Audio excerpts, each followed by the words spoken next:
राहिता का बनाया गया है आधार, वो इस विषय से संबंधित ना हो जो मुख्यतः राज्य सरकार का विषय ना हो, क्योंकि महिला आरक्षण विधेयक हमारे अधिकार का नहीं है, ये पार्लियामेंट के अधिकार का है।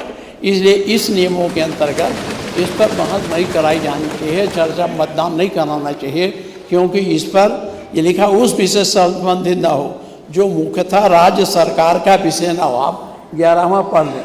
और ये जो आप चर्चा कराने जा रहे हैं ये राज्य सरकार का विषय नहीं है, केंद्र सरकार का विषय। इसलिए मेरा आपसे अनुरोध है। एक सेकंड मेरे को गुड़िया मुझे बताने दो ना जी।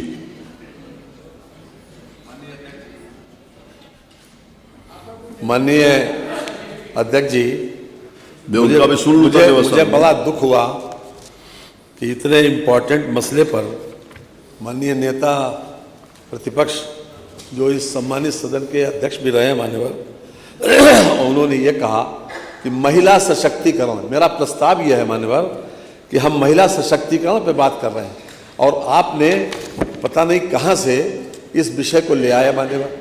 केंद्र सरकार का विषय हम आरक्षण की मैंने अभी बात भी नहीं करी, न तो हमारे प्रस्ताव में भी नहीं है मान्यवर कहीं। हमने केवल वीमेन महिला मान्यवर आप देख लें मान्यवर, ठीक है, मुझे आप देख लें। मेरा सबमिशन ये है मान्यवर, महिला सशक्तिकरण ये पूरे देश के लिए और आधी आबादी के लिए है, और उत्तर प्रदेश की आधी आबादी के लिए हम वीमेन एम्पावरमेंट की बात कर रहे हैं, केवल उनके सशक्तिकरण की बात कर रहे हैं, जिसमें आरक्षण की तो कोई बात ही नहीं है मान्यवर। अभी हमने उसका रेफरेंस देना एक बात है, लेकिन आरक्षण के ऊपर हम चर्चा नहीं करने जा रहे हैं, हम तो women empowerment as a whole करने जा रहे हैं मान्यवर।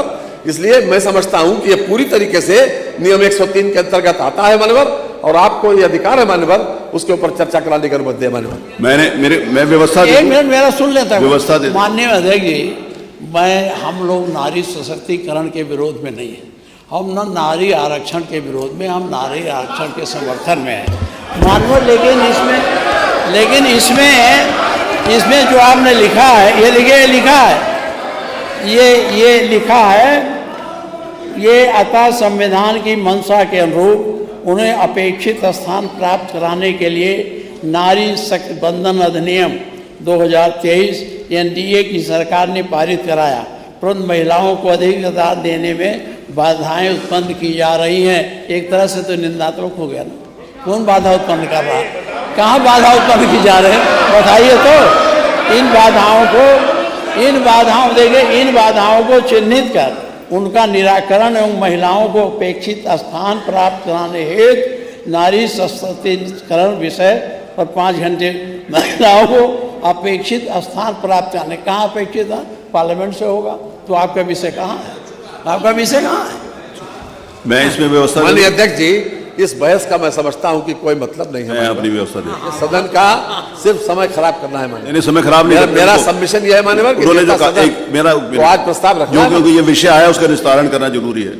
ये माननीय उत्तर प्रदेश विधानसभा की प्रक्रिया तथा कार्य संचालन नियमावली के नियम 103 के अंतर्गत अध्यक्ष की सहमति से प्रस्ताव सदन में प्रस्तुत किया जा सकता है एवं उस पर चर्चा की जा सकती है।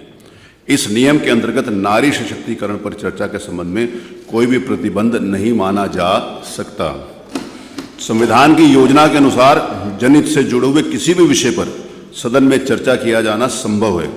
संसदीय लोकतंत्र में संविधान निर्माताओं के द्वारा सदन में विभिन्न विषयों के ऊपर चर्चा किए जाने के बारे में कोई विशिष्ट नियम नहीं बनाए हैं, जिससे कि सदन की सहमति से और अध्यक्ष के अनुमोदन से सदन जनता अथवा समाज से जुड़े हुए विभिन्न विषयों के ऊपर चर्चा कर सकता है। विधानसभा अपनी प्रक्रिया निर्धारण करने हेतु सक्षम एवं सर्वोपरि है। इस संबंध में ये संस्थापित परंपरा है कि सदन में विशिष्ट विषयों पर चर्चा की जाने की प्रक्रिया को निर्धारित किया जा सकता है। नियम 103 के अंतर्गत प्रस्ताव की ग्रह्यता विषय में अध्यक्ष का निर्णय अंतिम होगा। उल्लेखनीय है कि नियम 300 के अंतर्गत संविधान के अनुच्छेदों के विषय में भी सदन में चर्चा किया जाना प्रस्तावित है। अतः ये नहीं कहा जा सकता कि यदि संविधान संबद्ध किसी विषय पर चर्चा की जा रही है तो उसे सदन की परिधि से बाहर रखा गया हो। नियम 311 के अंतर्गत भी अध्यक्ष नियमों को निलंबित करके ऐसी प्रक्रिया निर्धारित कर सकेंगे जिससे कि तत्कालीन एवं युक्त विषयों के ऊपर चर्चा की जा सके। नियम 312 के अंतर्गत यदि नियमों के संबंध में निर्वाचन में कोई संदेह हो तो अध्यक्ष का विनिश्चय अंतिम होगा।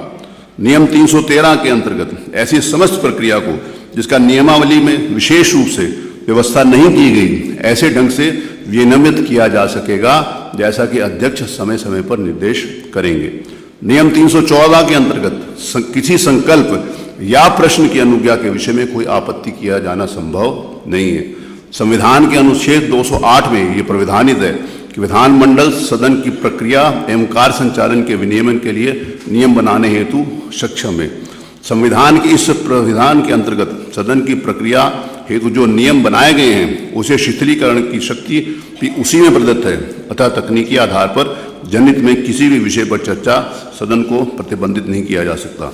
दिनांक 20 दिसंबर 2006 माननीय नेता प्रतिपक्ष, दिनांक 20 दिसंबर 2006 को इस आशय का एक संकल्प सदन में प्रस्तुत किया गया था कि समाज के कतिपय वर्गों को संविधान के अनुच्छेद 341 के अंतर्गत अनुसूचित जाति की श्रेणी में सूचीबद्ध किया जा सके। और जो वो संकल्प था 2006 का, जो आप माननीय अध्यक्ष पीठ की कुर्सी पर बैठे थे, उत्तर उसमें था, मैं सभी से कहूँगा कि उसको ध्यान से सुने क्योंकि ये विषय केंद्र सरकार का था और आपने इसको यहाँ विषय लिया था। उत्तर प्रदेश में मौजूदा समाजवादी सरकार सदन के माध्यम से भारत सरकार से मांग करती है कि संविधान अनुसूचित जातियों आदेश 1950 की क्लॉज 3 के तत्कालिक प्रभाव से समाप्त किया जाना चाहिए, जिसके कारण देश के ईसाइयों और मुसलमानों के दलित तबकों को अनुसूचित जाति के श्रेणी के बाहर रखा गया है। आप उसको भी उसमें शामिल करना चाहते थे, यहाँ पर बेहद। अरे मैं पढ़ रहा हूँ, संकल्प पढ़ रहा हूँ, मैं पूरी चीज पढ़ रहा हूँ, जो संकल्प आया था वो पढ़ रहा हूँ, ऑन रिकॉर्ड पढ़ रहा हूँ और अध्यक्ष पीठ से पढ़ रहा हूँ। तो उसमें ये था कि मुसलमान, ईसाइयों और मुसलमानों के दलित तबकों का भी अनुसूचित जाति में आपने उसमें लिखा था। हमारी सरकार मांग करती है कि जिन वर्गों में भारत के संविधान के अनुच्छेद 341 के तहत अनुसूचित जाति की श्रेणी में सूचीबद्ध किया गया है, वो चाहे किसी भी धर्म के अनुयायी हों, समान रूप से आरक्षण की सुविधाएं मिलनी चाहिए। ये संविधान के भी अगेंस्ट में था, और लोकसभा के अगेंस्ट में तो था नहीं, संविधान के अगेंस्ट में था।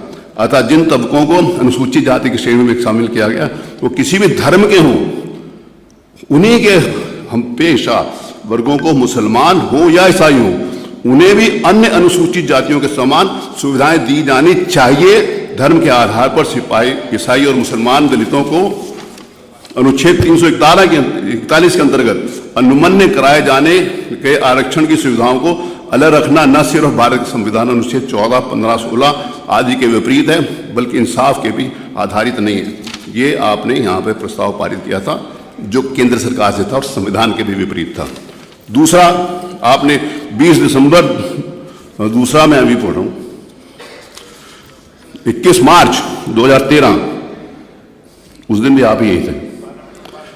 अरे मैं वही पढ़ रहा हूँ ना, जब हुआ था वही तो पढ़ा, उसको सुनो तो सही, समझो तो सही। दिनांक 2013 को पिछड़ी जातियों के संविधान के अनुच्छेद 341 के अंतर्गत अधिसूचना निर्गत कराने की अभिसूचित श्रेणी में वर्गीकृत किया जाए, ये भी आपने पास किया था। अतः मैं ये व्यवस्था दे रहा हूँ, भारत का लोकतंत्र प्रगतिशील लोकतंत्र है। भारत के संसदीय लोकतंत्र की प्रगति तभी संभव है जब सदन जनहित के मुद्दों अथवा अर्थपूर्ण ढंग से चर्चा कर सके एवं संवाद कर सके। प्रक्रिया साधन हो सकती है, साध्य नहीं। प्रक्रिया इस हेतु निर्धारित की जा सकती है कि कल्याणकारी उद्देश्य की प्राप्ति की जा सके। प्रक्रिया के तकनीकी पहलुओं से सामाजिक मुद्दों को नकारा नहीं जा सकता। संसदीय विधि निरंतर संशोधन, परिवर्तन एवं परिवर्तन होती रही है, अन्यथा ये अर्थहीन हो जाएगी। भारत के बढ़ते हुए संसदीय लोकतंत्र को सदन में सुदृढ़ करना है। अध्यक्ष के रूप में मेरा ये दायित्व है कि हम संसदीय लोकतंत्र की प्रगति को आगे बढ़ाएं, जनहित के उद्देश्य को कार्य करें। आज का विषय ज्वलंत विषय है, इस विषय पर कोई तकनीकी रूप से समझौता नहीं किया जा सकता। ये सदन महिलाओं के सशक्तिकरण एवं उनके उन्नयन के विषय में यदि चर्चा नहीं कर सकता तो अपने उद्देश्य सफल नहीं होगा। अतः ये चर्चा जारी रहेगी। माननीय मुख्यमंत्री जी।